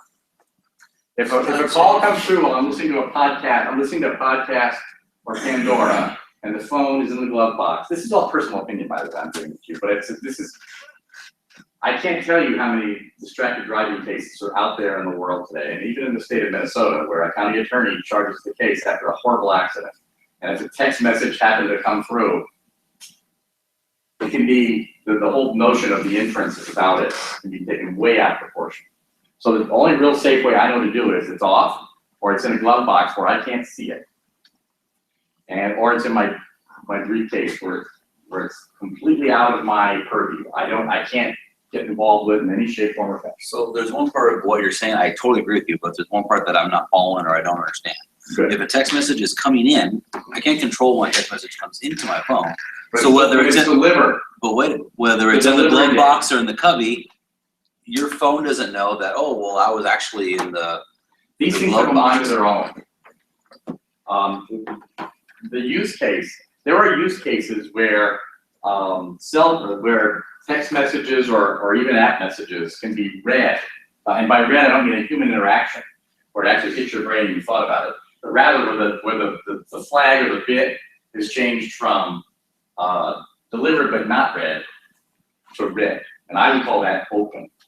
Now, a lot of these devices, with the right set of settings and the right set of circumstances, will cause a message to be open. In fact, both iPhones and Androids, under certain very clear settings and circumstances, will auto-read messages. And you do not want to be involved in a criminal vehicular homicide. all right. When a couple of messages that came in a half hour ago got opened, you do not want to be there with a county attorney who's facing election in 3 months and wants to make a big name for him or herself. Be very careful. This thing is like a poisonous snake in your car. Yeah. You put it in the glove box, you put it in the briefcase or your purse, and you don't want to have this in your cubby with stuff going on all the time. Just don't do it. It's all about when the unread message goes to read. Because I have a reader that when the message comes in and I've got my Bluetooth audio on for answering calls and things in the car, it reads me the text message just so I know what's going on, but it's still unopened. I think you're, well, Here we go. open is so factually dependent on the make and model of the device. Is that text message coming from the person it came from before? Or are you in the middle of a conversation group? These things will have, there are certain use cases where messages are auto-read. And by that, I simply mean that the flag moves from delivered but unread to read or open. When I unlock my phone, the message is still there, the notification is still there, it's still unread on my phone. You may know your phone really well and you may know the circumstance. You might be able to get away with that, but your average person, especially if you're changing phones every year, every other year, or you get iOS or Android upgrades, you go from KitKat to Marshmallow, you go from iOS 9.2 to iOS 9.3, which came out. You just do not want to be the 0.00001 likelihood that you're going to be in the middle of a situation where there is some kind of injury or damage or loss of life. When something is happening with your phone, you do not want to have it in your proximity. So I'm just being. Or a teenager. Oh, yeah. Yeah. But they're so dependable. They're dependable to be stupid. Just be careful, and have your family members be careful, because cases, we call them cases of first impression. First time in a jurisdiction you have a new kind of case. Distracted driving cases is the new kind of case that happen. There's a lot of county attorneys and prosecutors who are trying them who don't really understand what. I've had people who think messaging that comes in from Pandora, they think that the person was actually on the browser. They were actually on Safari browsing Pandora.com. And you see that in the complaint, and you see that in the incident reports from the cops, that the person was actually browsing the website when it was really an app. It was an app data transfer through 3G, 4G. And we're talking about at the moment of a collision or whatever. Yeah. As soon as that collision happens, look for the 911 call and go back about 1-2 minutes and look at all the timeline of phone events. And heaven forbid there should be something they don't understand because you're going to get charged for it. It's going to be felony. 2, 3, 4, 5 felonies. Somebody like me gets hired to go figure it all out, and it's not good. Anyway, done. So personal navigation apps are very popular and people use them, and they really do capture a nice trail of GPS track points. It's a big place. But as I'm finding from the work that I do, there's several more categories, right? That exercise category, right? Endomondo, and what are your favorite exercise apps? Map My Runs, Map My Rides. What else? Strava. There's a whole handful, there's a whole family of running, biking, hiking activities apps that are great GPS trackers. I think the new Fitbits have GPS in them that transfer your phone. Yep. The whole wearables family. Anything from Garmin, the wearables family, and then these specialized exercise apps for Android and iOS. I'm going to add that to this. So this is for both Android and iOS. But should you not use those personal navigation when driving? You should not, when driving? Because it's. Yeah, I mean, I was totally Google Maps. I can't get anywhere without Google Maps now, but I just got a new Prius and I actually got one with the navigation built in. Because I'm not going to get charged if I have some kind of accident. And I'm just running the navigation system built into my car. That's not going to be. So I don't use Google Maps anymore on my Android. I use it when I'm walking around a city that I don't know very well. But I don't use it to drive anymore. Yeah. But I'm super paranoid because I'm living these cases every day. I get to know the defendant, and it's just a 22-year-old girl with a phone. Hey, you're in a room with Wrong time. We're all security super people, we're all paranoid. paranoid. What's that? We're all super paranoid. So we are kindred spirits. Okay, I'm an asshole about it. What's that? You're in a room of security people, so. Yeah, I heard. We you're an get asshole. Is that about me? Not only am I paranoid, I'm an asshole about it. Well, so all I'm trying to suggest to you, if you're a First Amendment's right person, and I am, this is not where you want to be asserting it. You got to put this. You got to get this thing off. You can't be on the phone. The complaint will say she was on the phone. I turned that into 5 pages of what that means in my affidavits. What does it mean to be on the phone? Like, tell me exactly what that means. We'll go down 3 levels of detail. Because that drives me nuts. But I was in my car stalled once at a stop sign. And I had my this was 6 or 7 years ago, I had my earphone in. Yeah. And the police officer comes up, knocks on my window and says, "Sir, would you hang up your phone?" I'm not on the phone. I'm trying to start my goddamn car. I'm not on the phone. some of my best friends are cops, by the way. The mobile device forensics examiner of the year 3 years ago was one of my best cop friends from Madison, Wisconsin. This is not about law enforcement, about cops. This is just the reality of the world today. All your webmail apps are on your phone, of course. Payment apps are coming out. Square, you guys are Square users, so are we. Our business revolutionized when we started taking payments from Square. Square is great. But all these things are now becoming into apps. This is where we're worried about the message. Who said what to whom? What about where the money went? And that's what this is going to tell you. And there's just an infancy here, but it's all coming soon. Well, is there really an app called ISIS? There is. That's an unfortunate Poor problem. Now, I'm sure that they're in the process of rebranding it. They probably already rebranded it. Yeah, no, And I do have to probably revisit my slide. I think they did rebrand it. Yeah. You know, I don't think Joe Blow, the drug dealer, uses PayPal.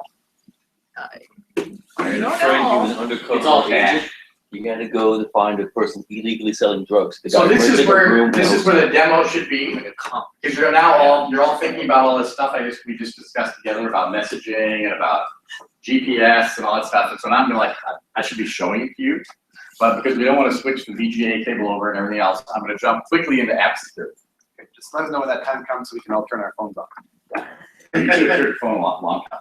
Yeah. Okay. So app security is a big deal, critical role of app data and data security, and the whole issues are HIPAA, right? Personal, this is a protected health information. This is a huge big deal. This is scary, almost as scary as the prosecutor in a criminal vehicular homicide case. Deliver FINRA, right? This is this financial services industry, which is really big on privacy. And FERPA, this is from the 1970s. This is a federal statute about private information for students. And then, of course, PII, personally identifiable information. And that's a number of things. These are all state statutes. All 50 states have them. There's no federal statute yet for this. Minnesota has one. And it's social security number, that kind of thing. Some of the other things you guys were arguing about earlier are not personally identifiable information. It's a legal standard. And this is my HIPAA slide. It turns out that HIPAA was no big deal for a lot of years. It was like, so what? It was aspirational. Federal government said you should protect your healthcare information.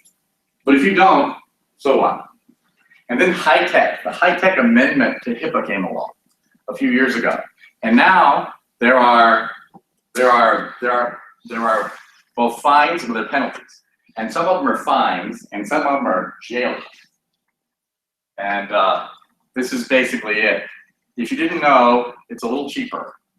If you were willfully neglectful and you didn't correct it, it's $50,000 for each violation, up to $1.5 million per year. And it's criminal. These are the civil money penalties. There's also criminal penalties. Healthcare is a big deal. That's why they all Tiger Cast, because it was the best app on phones. And healthcare moved to the phone years ago. I just got a question. That's why a lot of the small practices really still don't get this. But a lot of the things, if they don't know it's there, I mean, it's, even though they're there, I mean, the big guys get it. The big guys spend a lot of money. Healthcare gets it. Yeah, but, Joe Blow's, I only deal with, the small area of something that's here. They don't get it and You're a they don't dentist. understand. What? You're a dentist. Yeah. I can remember a dentist back in 2002 that actually had someone install a server in theirs, and they actually left it open so they could use it at night as a gaming server. Don't be stupid about healthcare if you get involved. And mobile can be a nightmare. You gotta be real careful. Because you're gonna collect. The feds are gonna come after you. The U.S. attorney and assistant U.S. attorneys, and there's a whole bunch of them in Minneapolis, are really good at this. But it has so much to do whether you're a covered entity or a business associate, Yes. right? I mean, if don't fall into either one of those Yes, two. you gotta be in the right category. Yeah. And I'm amazed at the number of companies that are covered entities that have no idea what they did when they signed it. Same thing with the HIPAA. The HIPAA, the business associate, oh my God, you should actually read that before you sign it. The annual audit and the 19 policies you never wrote that will be looked at. I had this conversation last mention- week. Yeah. A lot of enterprises are covered entities because of their healthcare plans. People don't necessarily realize that. So let me tell you how bad it is.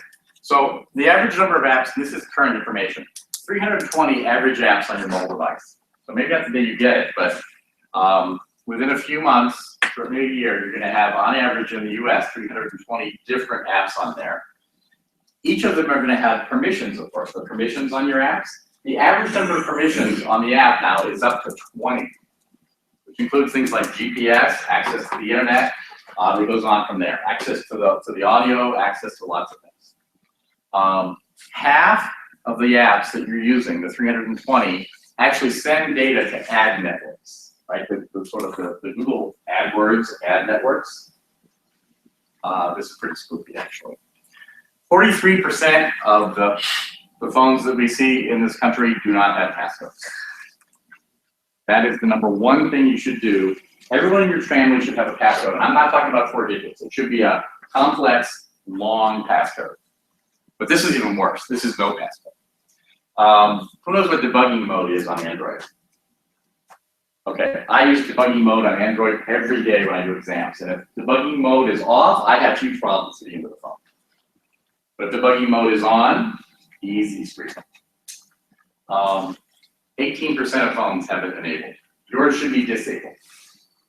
There's another setting in Android called unverified apps. These, by the way, under a hidden menu called developer menu inside your Android settings. Sometimes you have to enable the developer menu before you can get to it to turn USB debugging off and to turn unverified apps off. And there's another one called unknown sources, which should be turned off. But it's 18% that have this turned on, and it's like if you're saying to guys like me, I'm a lawyer and I don't do anything unless I have legal authority. I actually know that, but there's a lot of sort of rogue mobile device forensic examiners out there, or just plain hackers. And USB debugging mode on is an invitation. Come on down. Rooted Android devices, 9%. That's like jailbreaking your iPhone, right? Unique IP addresses connected to every day. So this phone, every day I will connect to about 160 IPs a day. And so will you. Wi-Fi access points connected to every day, only 2 on average. That's cool. Except half of them are unsecured. So each of us, not you guys, and gals, but your average American connects to 2. One of them is unprotected. These are good numbers. I'll show you in a minute how I got these numbers. Well, this is how I got these numbers. There's a company called Now Secure. They used to be called Via Forensics in Chicago. Really cool people. They have a tool, which I'll show you later. And it basically, you put it on there, it used to be called Via Protect. I think it's now called Now Secure Protect. And they keep your phone safe. They monitor your phone and all the apps on your phone. And they basically get 140 million data points each day from 180 countries, and they statistically comb through it, and that's where these statistics come from. These are valid, real-world, current, up-to-date statistics. Go to nowsecure.com if you want to learn more. They get some amazing, cool people. So they tested those 400,000 mobile apps that are on that population of devices they looked at, and they found over just about 25% of them have, on Android, high-risk security flaws. 10% of all those apps leaked sensitive data. 12% leaked this critical identifier, the IMEI, the International Mobile Equipment Identifier, or identity for each device. 5% leaked MAC addresses to media. The IMEI says is Verizon still leaking that, putting that out every time you connect anything? I mean, I don't know. I know AT&T and Verizon were both hit out for it, but I think Verizon still uses it unless you manually disable it. What is it? What do they mean when they say it leaks a MAC address? Because you can't connect to a LAN without showing your MAC address. I think what they're saying is the app, yeah. It just puts it in data that it doesn't need to be Right, in for network you purposes? can access, if you look at the data stream, you can get access. It's not encrypted. That's dumb. In a minute, I'm going to tell you why I think that is. Okay. MAC addresses can't be encrypted. They're useless if they're. So we look at the family. Why would you put it in the packet that's going So- outside a LAN? If you look at all those various mobile apps, the business family has 27% chance of having a high-risk vulnerability. Social media, even higher. It's also 5% more likely to leak email addresses. The financial apps are better, only 17% of them have a high-risk vulnerability, 4.2 leak sensitive data, and the games are a mess. What is a financial app? What are we talking about? WellsFargo.com, Wells Fargo on your phone. So you- Citicorp on your phone. Your Go to bank, your bank or something like Banking, that. financial Yeah. services, loan savings and company. loan. Or like whatever it Apple is. Pay or Android Pay. Credit union. Those would be called payment apps. This would be financial institutions. So if you access a financial institution through your phone, they used to be really worse. Now Secure used to be via Forensics, has been doing this for 5 years, and as soon as they started doing this stuff, I picked up on it, because I had their tool called Via Extract for Forensics. It was great for Android. And I've been following them. So as I got into mobile security presentations, I started putting their stats in. And this is a lot better than it used to be. This was a train wreck when they first came out with it. In fact, it was actually picked up by all the national media when they came out with these initial statistics about how vulnerable financial services was and some of the other. Well, and this bugs me so much because all these companies are hammering on me, use our app, use our app. My bank wants me to have this thing where I can deposit checks over my phone. It's like, I don't want you to touch my phone or even Microsoft. I don't have- They have I their don't have app to- for managing. I don't access any financial apps financial institutions on apps. They want me to manage Microsoft Office 360 or 365, I guess it is, on my phone. I get Secure 360 and Office 365 confused. Why would I manage it on my phone? Because it's convenient, which is what's driving Well, me. it takes their costs down then. No, it's not, because you can't use the keyboard. Well, no, actually it sucks. So It sucks. you're right. You guys know about the EFF, If you do it badly, you have it. right? Electronic Frontier Foundation, major privacy advocate, sort of like the ACLU, but the tech version. They keep track this is just the very beginning of one of their tables, and they keep track of all these various questions about each app. This is a nice little place to go for inventory about the security of individual apps. So you can go to nowsecure.com and you can check out apps there. You can also go to the EFF and check. This is the rest of it. Some of these are, here's your Google Hangouts. Notice all the red. Two brains. Fortunately, we're on borrowed equipment, so we just really don't mind. I'm just joking. Here's iMessage. This is Apple. A couple of reds for iMessage. This is about a year old. Okay, so what are we doing about all this? The Federal Trade Commission, a couple of years ago, put out something getting it right from the start, and basically it goes to design, privacy by design. Apps need to be properly designed, and they're not designed by information security experts like you guys. They're designed by, well, I'll show you in a minute. This is actually a bit dated now. This was looking for leaks in iOS apps. And there was a careful study done of both jailbreaking and good old-fashioned apps on the Apple App Store. And they found pretty high leakage rates. The device ID inside of iOS was leaked 21% of the time by apps. If it was jailbroken, it was actually less. But why does this happen? And this is what I think the answer is. Because I've gone to some of these mobile conferences, and there's a gold rush. Much like in 99, 2000, when the internet Exploded? mobile exploded 3 years ago. And all the web design companies became mobile app companies. And they got contracts, and they have these ambitious goals to get these apps written. So the app comes out in 3 weeks, and the bugs are fixing them in 4 weeks, it's done. Well, what kind of information security privacy criteria do you think were actually designed into that particular app? So I think it was a gold rush. And I think testing, validation, and mitigating data security issues were not even thought about. Quality assurance department in the mobile app company in Uptown, no. What is that? What's software quality assurance? What is information security? No idea. Encrypted? What? I've also heard, and you hear it on the news, just for people that are non-technical, that they also, users are also so anxious for the app that they'll click the yes, which they have no choice. Well, they know what the 20 protections are, average of 20 protections. It's like a EULA, an end user license agreement. That's You get right. that 47 pages of legalese because you want to use this new app on your workstation. Has anybody It's the same ever thing. read one that isn't the lawyer? I'm afraid. I don't read them. I check them just like you. And all the lawyers I know, I know 1,000 lawyers, they all just check them. But that's the same thing with protections, and the protections are real. Because that list is truly accessible by that app, and that app can send anything it wants out through the IP.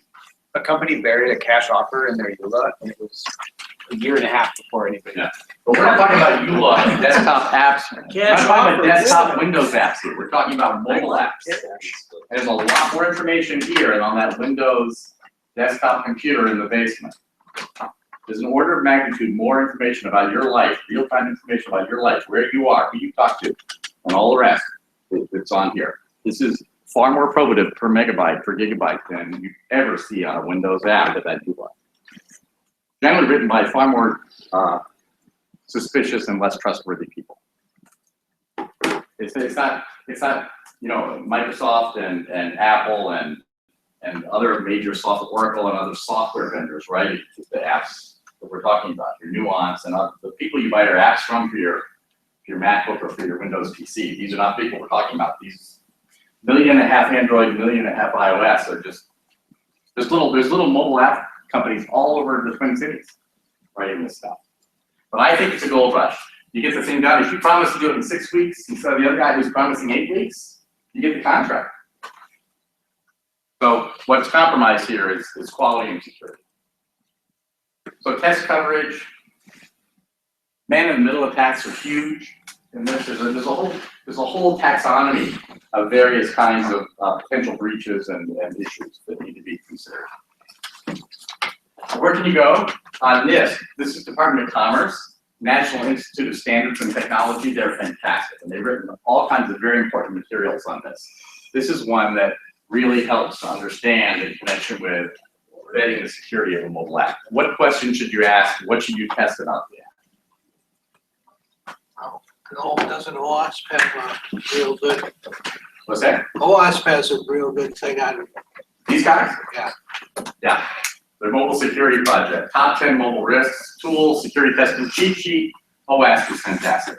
And then there's a couple of reputation services as well. Veracode has one. They're in Burlington, Massachusetts. They're probably the leading quality assurance tool for mobile apps.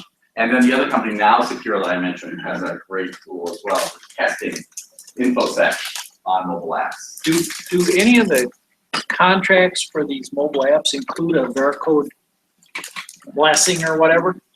They might Say- now.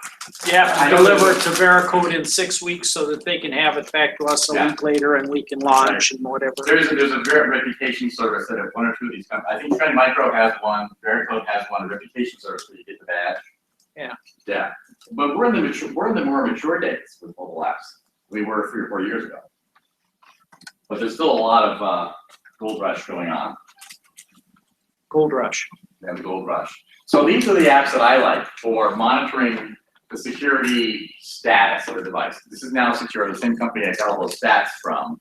Their product's called Protect, and it gives you risks ratings, even that a regular consumer phone person can look at. What data is being sent in securely, risk rating for the app and for the whole device. They'll tell you about geolocations data. They'll give you actually a little picture of where your data is going all over the planet. And you'll be shocked about where your data is going. We can buy these? This is free. Now Secure is free? Yeah. So I can go to the App Store and buy it on my phone? You should do it right now. I should do it right now. There might be a professional version which gives you more. And I don't know what it would be, $299, $599. It's like doesn't Yeah, who matter. cares? You should all get Now Protect and Now Secure Protect just for your own personal interest and check your and your family's phones. F-Secure is another cool company, and they're nuts about permissions. Why does this app need so many permissions is what they ask. And their tool gives you one app to reveal them all, F-Secure. Check out those two. These are the tools that I use. I don't have time now, but I was going to show you a cool demo using Oxygen Forensics. These are the tools that I use to data mine to probe mobile devices. And with Oxygen, I love to go to the iOS keychain. I can get this easily. I can get property lists. I go through SQLite databases. Mobile apps use databases, and there's SQLite databases. I've got tools to go in there and browse those and find stuff. There's also a keylogger built into your iPhone. Everything that you ever type is in the keylogger. And actually it's sorted by word, through the word count. And I can also get a chronological listing of the dictionary, which is really a keylogger. And once in a while, we can get like 4 or 5 words in a sentence, and there have been convictions in the US based on the keylogger. And they can't be deleted. You delete the text, but the character stream that was typed, whether it's typing a text or an email or a setting or a note or whatever it might be typed on that iPhone, we've got a keylogger. CalendarWHEREITT, I'm certified, and this is the one that's purported to have solved the FBI's problem with San Bernardino terrorists. I use CalendarWHEREITT every day. The San Bernardino terrace, are you talking about Apple? I'm talking about CalendarWHEREITT. The FBI contracted with CalendarWHEREITT To track the Apple phone. to crack the Apple phone. CalendarWHEREITT is amazing, and they're Israeli. By the way, this tool comes from Moscow. This tool comes from just outside Tel Aviv. My other favorite tool comes from Canada. So what's missing from this?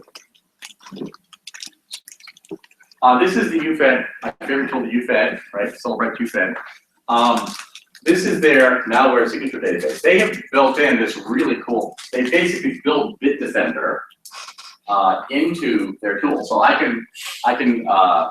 basically update my all my signatures, and then I can scan the entire contents, the entire physical memory space of the phone against Bitdefender. And I can search for malware. I only do it for Android phones. And half the time when I search an Android phone, I come up with malware, spyware, virus, trojans, and I get wonderful categorized listings that sort of look like this. This one had 9 problems. Here they are. I get the path, and I can click through to get more information on the specific pathogen. Do you care? Wouldn't you just get rid of them? In your case, you might care, but. Not only do I care, I use Faraday bags, triple metal oxide. I don't change a single bit on this device. And it would be against the sort of prime directive of digital forensics for me to change the evidence in any shape, form, or fashion. When I do an exam, when I'm all done, another person like me should be able to do the same exam and get the same results. So I can't change anything. Well, and I get that, but I'm talking about your personal. My personal phone. That's my personal life. That's whatever. Professionally, we don't. Everything stays completely in a secure state. So what this is useful for Chain of evidence. is if we get unusual behavior on a device, sometimes this can be the explanation as to why. My job is there's a goal of the exam that I have, and that is why did this particular event occur? What actually happened on this device? So we're going into a crime scene, and this can be really valuable intel to determine what's actually happening on this phone, which is a crime scene. Now, are there gonna be dates and timestamps on those scanned malware? There might be. Nuggets? I probably just dropped off my. Yeah, you can screenshot. expand it out. Yeah, there's probably quite a few more. And oftentimes I can go into an individual record and get quite a bit more metadata. Sure. I was just trying to give the audience here a quick shot at that we can take a Windows phone or an Android phone or a BlackBerry phone. We could run into a full 32 gigabytes of memory against the malware scanner, and good often, good number of times we find stuff. But there's some great tools today, so I'm really trying to suggest that mobile security is implementable today. You can actually do things that can allow you to probe this information. Oh, here we are. Here's more information. For each of these, we can actually go through and look at the file system, look for the APK. We can look for various components of that potential pathogen that we find. Okay. Other questions? So you addressed the speculation about how the Apple phone may have been opened up through the FBI's examination, but in general, just the whole Justice Department's argument, hey, there's so much encryption out there, we can't break cases because we can't get into the phones. is their argument valid, or is what you're saying right now that in this current state of the industry anyway, these Right. things are still really easy to break? I think it's a slippery slope. The FBI, at the same time that they were working the San Bernardino case, they also had 14 other requests into Apple to ask for them to basically crack the entry to the phone for less egregious cases. They were trying to set This was standard. just a poster They're child. trying to, yes, this is the gateway in. And of course, it's not just that particular person's iPhone, right? Let's say it was an iPhone 5S, you know, the GSM model, right? In fact, what they were asking for is when you type in the passcode 10 times incorrectly, it does a factory reset of iOS. So number one, they're talking about all iOS devices, what they were asking for, not just one particular iPhone 5S, right, GSM. And they were asking for basically another version of the operating system that would eliminate the automatic wiping function after 10 mistyped passcodes, Right, and delayed. which would allow for brute force They can brute force it. detection of the passcode. A 4-digit numeric passcode can be brute forced in between 6 and 8 minutes. But how many attempts per? 9,999 is all it takes. Well, right. I'm not sure how fast you can make a password attempt. On the computer. Turn that. You can They do plug it it for- into something. If it's computer based and there's no delay between attempts, yeah, you could. Right. So for an iPhone with a 4-digit, so 0 to 9, 0 to 9, 0 to 9, 0 to 9, Oh, yeah. get the full space, all permutations, 6 to 8 minutes, with a brute force algorithm. That's not so high, actually. Yeah, but if it Well, maybe locks, 6 if it minutes, locks yeah. up after 10 attempts, You're it done. doesn't matter. And so what the FBI was asking for is make us a version of iOS, our version, the FBI version, for all iOS products that don't invoke the wiping after 10 mistyped passcodes. And so they can zip through with their brute force methods and get it. And I say it's a slippery slope because it's not just that one phone for that one person. No. It's all iOS devices. Actually, we talked about it in our security group, and I believe it was a copy of the firmware that had that. And the next step of the stuff was to get it into the wrong hands. That it would accidentally. Yeah. Oh, absolutely. Well, I'm sorry, when we discussed this, it would get shared with other foreign governments through. Well, that's another argument. That's the ski jump at the bottom of the zip. So as soon as the FBI, the US government is successful with Apple, and then Britain wants in next, and then France, and then we get down the list, and then it's Saudi Arabia, and then it's Egypt, and then then it gets into the hacker community, and then it's everybody. So that's a political question. And it's our Department of Justice, thank you. But you as a forensics examiner, you don't really want phones to be inaccessible because this is where you're gathering your data. At what point does that slippery slope? Okay, this is a business. Conflict with Actually, your business. I was asked that same question today, and I'm in a unique place. Half of what I do is civil litigation, right? Employment cases, divorces, about damages, civil litigation. And civil litigation is handled today, the evidence is handled with a process called discovery. And it's driven by the parties. It's overseen by judges. The judges don't really want to get involved. The parties actually request information from each other. And once in a while, one of them will get testy and the judge will have to order the information to be given. But by and large, we're sharing it back and forth. And if it's a phone, you have to share the passcode with the phone. So that's half my business. The other half of my business is criminal, but I'm not law enforcement, right? Law enforcement has big payrolls and big experts and lots of tools and money for tools from the federal government, the state government, the county government, and the local government. Isn't that your bread and butter though? No. Then every criminal case is state v. Jones or US v. Jones. Who's representing Jones, the defendant? So I'm not trying to compete with the FBI or the Bureau of Criminal Apprehension or the Hennepin County Sheriff's Office or the Minneapolis PD. I go over here where there's nobody. And so I take defense cases because there's nobody working on it. I do defense cases like that. And in defense cases, that it's the defendant's phone. And he's sitting in jail waiting for pre-trial, a criminal omnibus hearing, and then pre-trial, and then trial. And I'm the first person he wants to share his passcode. So I don't have the problem with the other thing. In the universe of criminal cases versus civil cases, plaintiff, defendant, or the state and defendant, I handle all three quadrants where I don't have a problem. The only quadrant is federal and state law enforcement going after the bad guy who won't share his passcode. It's a U.S. Department of Justice problem.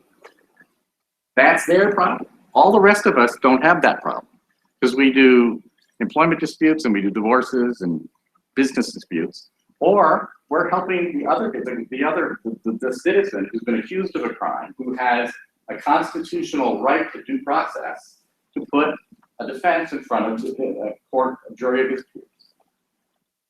And those people cooperate with me. I have attorney-client privilege.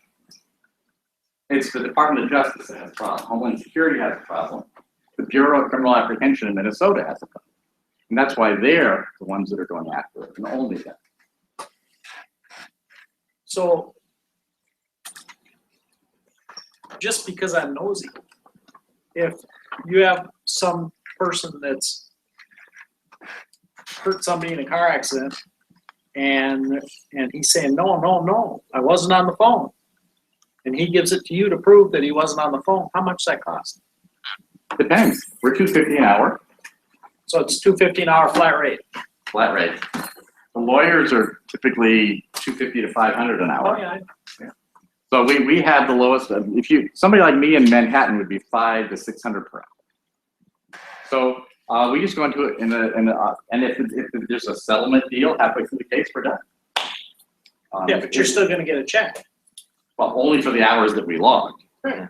And it's usually based on an affidavit we wrote that somebody decides that they've got to settle. Sometimes it's our guy. Sometimes we write something and the attorney who's representing the defendant sees, oh, it doesn't look good. Yeah. And they decide to do a plea guard. They cop a plea. But sometimes it scares the bejesus out of the county attorney and he dismisses the case. Because he realizes he's got a huge hurdle. Because the defendant, the county attorney or the state has to prove beyond a reasonable doubt that the defendant committed the crime. So it's a much higher burden that the state has to prove. So sometimes we convince the county attorney they don't have a case. So it all depends. But it's a wide open field to help citizens with defend themselves in crimes. And increasingly, this is the crime scene. So you went down this road 7-8 years ago. Yeah. How big has your firm grown? Oh, it's still just me. I'm a lawyer and a geek. I'm not very good at business. However, I'm interested in bringing on a few digital forensic examiners eventually. Next year or so, we're actually going to get a bigger office and invite some people in. I did want to ask you one more thing before we quit, and that is, occasionally we'll get a case that requires forensic expertise and investigation expertise on networks. And we don't really have that expertise. I do not have a CISSP. It's tempting to join your study group and do that. It would be a nice credential to put on my card along my other certifications. But we are, once in a while, we think there's a noteworthy case, civil case, criminal case, and we decline to help with network forensics because we don't use Wireshark and we don't have, packet sniffers and all that stuff that some of you folks have. I'm just wondering if any of you practice network forensics or if you know anybody who's like a bona fide professional card-carrying network forensic examiner or analyst. We're always looking for one of those. Okay, I know you already know. Pardon? I said the only guy I know you already know. Because he was at the ISSA meeting. Well, I'd love to know. I don't have any cards, but the classic case is somebody thinks that their neighbor, sort of a drive-by, the router as a point of vulnerability, right? And proving that somebody was able to hack a router or to improperly or illegally access information through a router, that kind of thing. There are certifications for that. Oh, I know. Yeah, and it's not CISSP. CISSP is a mile wide and an inch deep. It won't give you It's more information deep technology. information about network. But it's deep in the forensic business. It's well respected. I don't know. Oh, yeah, yeah. I'm teaching a class and I was writing this stuff all day. So- Anyway, from time to time, we'll get, and we don't take those cases because it would be a waste of the client's money for us to attempt to do that. And quite frankly, I think most of those cases are not really provable, but a few probably are, a narrow set of them, and being able to determine that and then actually provide those services. This is where somebody's being charged with some kind of fraud thing because something was done from their home internet and they're Sure. trying to claim that somebody else did it on their In Wi-Fi. divorce situations, you know, they'll be in, it's classic in divorces that one party is trying to get information from the other. Sometimes it goes both ways. We get a lot of cases where we end up consulting with the soon-to-be ex-wife because she's married to an Uber geek. And he's absolutely intent on getting all of her information. That happens to us a lot. But we don't take those network forensics cases. We'll look at the phones, but that's a bit, and typically the people that do offer those services work for very large consulting companies, and they're $500-600 per hour, even in the Twin Cities.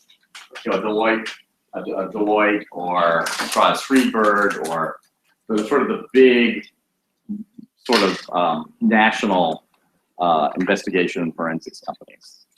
So we're always looking for, you know, a freelancer, a solo practitioner, a small sort of intimate group of a company like ours that handles networks. If I can take your card, my kid knows a bunch of people like that. Are they have certifications? Yes, absolutely. Can they qualify to testify in court as an expert? I don't know what the standard for that is, Oh. so I can't Okay. say, But maybe some of them could, but maybe some. or they didn't even reach for it. Or it's something to be attained, yes, certainly. Yes, exactly. No. Questions? What is law enforcement using on phones out in the field these days? Same stuff I am. Same stuff you are. Yeah, and CelenBrite standard tool that all of us use. CelenBrite has a professional services organization that has advanced capabilities in Israel. I'm sure that's the group that solved the problem with the San Bernardino iPhone. I was thinking on the local level. That capability doesn't exist in the product that I use. On a local level, what are you asking? Same product you're talking about. I actually have more tools than local law enforcement. I have more tools than the Bureau of Criminal Apprehension. We're up against them all the time. Because they're covering a lot of ground. They have to do so many cases per day. In the city of Minneapolis, they'll spend no more than 1 hour on a phone. I spend up to 10 hours on the phone. So I do a lot more work, and I've been doing it longer than most of the cops have. So I Is that have a broader department range of phones. policy? Pardon? Is that department policy? Is that what you're telling us? Yeah, Caseload. they have The caseload. Hanging fruit. They have a caseload. And sometimes they'll end up just taking pictures of screens. They have a camera and they'll just run through and take 200 pictures of 200 screens, which are not searchable, which don't have any of the interconnections to tie through all the foundation I was talking about before. So I'll use 3 tools, not 1 tool. I'll never photograph screens because that's lame. And I have better tools, and I'm certified. I've been doing it for 8 years. So I'm kind of like a lot of you. You've been doing this a long time. You've got a history. You've got some experience. Whereas local law enforcement, you know, somebody who just had a police academy, or somebody like a beat cop who has an injury, they'll go into forensics because they can't run anymore. They have the physical impairment of some kind. And so.